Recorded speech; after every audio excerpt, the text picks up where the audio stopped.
And that overwhelming amount of water and then the swift currents took out dozens of roads and bridges during the height of the storm.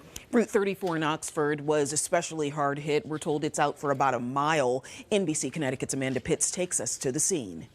The damage from this storm is hard to believe until you actually see it for yourself. The heavy rain washing away roads, crumbling bridges. This is Route 34 in Oxford, where the Housatonic River is raging underneath, tearing down trees in the process.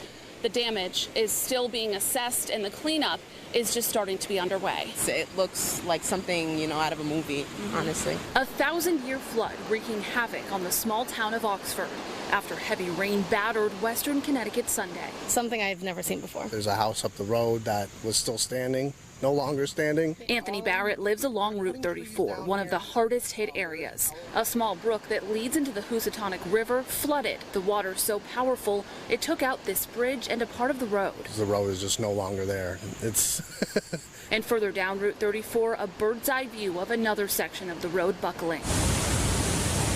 And this shocking video shows raging waters wiping out a third section of Route 34 near the Lake Zor Drive-In Diner. It's just crazy, and from all the people we've talked to, said that they've never seen anything like this. Sisters Shonda and Deayon Smith heard the intense rain coming down and couldn't believe the damage it caused when they looked outside. And we came down just see what's going on, and there was no road. We had a stop sign right there, and there's nothing there now. It's like the whole road's just sunk in. Something like this is scary. Even if you can swim, it's rough water. In Oxford, Amanda Pitts, NBC Connecticut News.